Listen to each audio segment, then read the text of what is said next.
법원의 판단은 분명했습니다.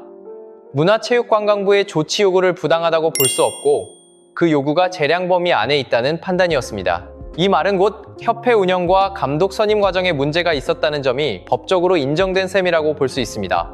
이 판결은 단순한 행정소송 결과를 넘어섰습니다. 한국 축구 행정 구조 전체에 대한 신뢰 문제로 번져나갔습니다. 판결 이후 언론은 연일 관련 기사를 쏟아냈고 해외 매체까지 관심을 보이기 시작하면서 이 사건은 국제적인 이슈로 확산될 조짐까지 보였습니다. 팬들의 반응은 극명하게 갈렸습니다.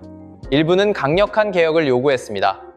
이제는 진짜 뜯어고쳐야 한다는 목소리였습니다. 반대로 일부는 월드컵을 앞둔 상황에서 더 큰 혼란이 오는 것 아니냐며 걱정했습니다.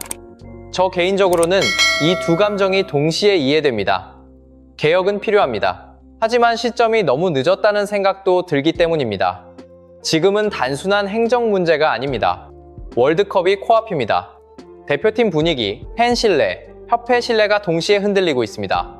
한편 최근 몇 달 동안 홍명보 감독이 이끄는 대표팀의 경기 흐름을 길게 살펴보면 단순히 이겼다 졌다를 넘어서 팀 전체의 방향성과 완성도에 대해 깊은 고민을 하게 만드는 장면들이 계속 이어지고 있다는 점이 가장 크게 느껴집니다. 겉으로 드러난 결과만 보면 대패가 많았던 것은 아닙니다. 일정 수준 이상의 경쟁력도 유지하고 있습니다. 하지만 경기 내용을 세밀하게 들여다보면 월드컵을 앞둔 대표팀이라고 보기에는 아직 완성되지 않은 퍼즐 조각들이 여기저기 흩어져 있다는 평가가 지배적입니다. 특히 공격 전개 과정에서 드러나는 속도 저하와 단조로운 패턴은 최근 대표팀 경기에서 가장 크게 반복되는 특징입니다. 경기 초반에는 비교적 안정적으로 볼을 점유하며 흐름을 가져오는 장면이 자주 보입니다. 하지만 상대가 전방 압박 강도를 높이거나 중앙 간격을 촘촘하게 좁히는 순간 빌드업이 급격히 흔들리는 장면이 반복됩니다. 수비 라인에서 중원으로 연결되는 첫 번째 패스가 늦어집니다. 그 결과 공격 전개는 자연스럽게 측면으로만 흘러가고 상대 수비가 대비하기 쉬운 패턴이 고착화되는 모습이 자주 나타났습니다. 이 과정에서 공격수들이 고립되는 시간이 길어지고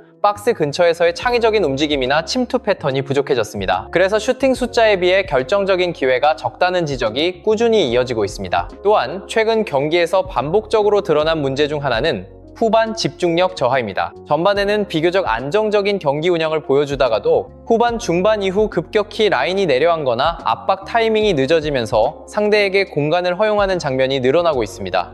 실제로 최근 실점 장면을 분석해보면 후반 30분 이후 실점 비율이 눈에 띄게 높다는 점이 확인됩니다. 이는 체력 관리와 선수 교체 타이밍, 로테이션 운영과 직접적으로 연결된다는 해석이 많습니다. 특히 교체 카드 사용이 경기 흐름을 바꾸기보다는 오히려 팀 조직을 약화시키는 경우가 종종 발생했습니다. 그러면서 전술적인 유연성 부족이 지적되고 있습니다. 팬들과 전문가들 사이에서는 경기 초반 계획은 보이지만 경기 중 변화 대응이 부족하다는 평가가 점점 힘을 얻고 있습니다. 중원 장악력 문제 역시 빼놓을 수 없습니다. 최근 경기들에서 대표팀은 점유율 자체는 일정 수준 이상 유지하고 있음에도 불구하고 실제 경기 지배력은 상대에게 넘어가는 장면이 자주 포착되었습니다. 이는 단순한 볼 점유가 아니라 효율적인 점유가 부족하다는 의미로 해석됩니다. 공을 소유하는 시간은 깁니다. 하지만 상대 수비를 무너뜨리는 전진 패스의 빈도는 낮고 템포 변화도 부족합니다. 그러다 보니 상대 수비 블록을 흔드는 장면이 제한적이라는 평가가 이어지고 있습니다. 특히 강팀을 상대할수록 이러한 문제는 더 뚜렷하게 드러납니다. 중원에서 창의적인 패스가 나오지 않거나 공격 전환 속도가 늦어질 때 팀 전체의 공격 리듬이 동시에 멈춰버리는 현상이 반복됩니다.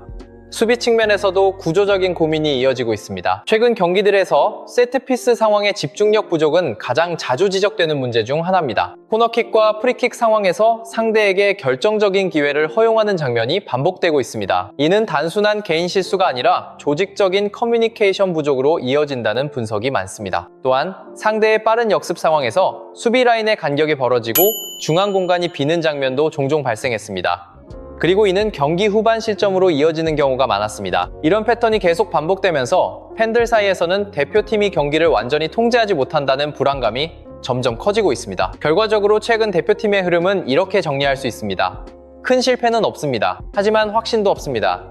승리를 거두더라도 경기 내용이 압도적이지 못하고 무승부나 접전이 이어질 때마다 팀의 방향성에 대한 질문이 다시 튀어나옵니다. 월드컵을 앞둔 시점에서 팀의 정체성이 아직 완전히 자리 잡지 못했다는 점은 팬들에게 가장 큰 불안 요소로 작용하고 있습니다. 공격에서는 날카로움이 부족합니다. 수비에서는 안정감이 완전히 자리 잡지 못했습니다. 경기 운영에서는 변화 대응 능력이 부족하다는 평가가 동시에 존재합니다. 그래서 팬들은 더 불안해합니다. 이대로 큰 무대에 나가도 되는 거냐는 말이 계속 나오는 겁니다. 그럼에도 불구하고 긍정적인 요소가 전혀 없는 것은 아닙니다. 일부 경기에서는 조직적인 압박과 빠른 전환이 효과적으로 작동하며 팀의 잠재력을 보여준 장면도 분명히 존재했습니다. 문제는 그런 장점이 경기 내내 계속 유지되지 못하고 특정 시간대에만 반짝 나타난다는 점입니다. 팬들과 전문가들은 이제 대표팀이 남은 시간 동안 일관성을 확보하는 것이 가장 중요한 과제라고 말합니다. 월드컵이라는 거대한 무대를 앞두고 있는 지금 팀이 보여주는 작은 흔들림 하나하나가 더 크게 느껴질 수밖에 없기 때문입니다. 이러한 흐름 속에서 대표팀이 어떤 변화를 보여줄지, 그리고 남은 기간 동안 전술적 완성도를 얼마나 끌어올릴 수 있을지에 대한 관심은 점점 더 커지고 있습니다. 지금까지 전해진 이야기들은 어디까지나 공식 발표가 아닌 충격적인 루머의 흐름입니다. 하지만 월드컵이 코앞으로 다가온 지금 이런 이야기들이 퍼지고 있다는 사실 자체가 한국 축구가 얼마나 거대한 갈림길에 서 있는지를 보여주고 있습니다. 만약 감독 교체가 현실이 된다면 대표팀은 단기간에 완전히 새로운 체제 속에서 월드컵을 준비해야 합니다. 그건 말처럼 쉬운 일이 아닙니다. 전술도 바뀌어야 하고 선수단 분위기도 다시 잡아야 하며 코칭 스태프의 역할과 훈련 방식까지 한꺼번에 재정비해야 합니다. 월드컵을 70일 앞둔 시점에서 이런 변화는 도박에 가깝습니다. 하지만 반대로 지금의 흐름을 그대로 끌고 가는 건 역시 위험하다는 시선도 존재합니다. 교체가 없더라도 이미 흔들린 분위기를 어떻게 수습하느냐가 가장 큰 과제가 될 것입니다. 팬들의 신뢰는 한번 흔들리면 쉽게 돌아오지 않습니다. 대표팀 내부의 자신감도 마찬가지입니다. 경기력 논란과 협회 불신, 그리고 감독 교체 루머가 동시에 터진 지금 한국 축구는 그야말로 불안한 줄타기를 하고 있습니다. 지금 한국 축구는 선택의 시간이 아니라 결단의 시간 앞에 서 있습니다. 그리고 그 결단은 머지않아 전 세계 무대에서 결과로 증명될 것입니다.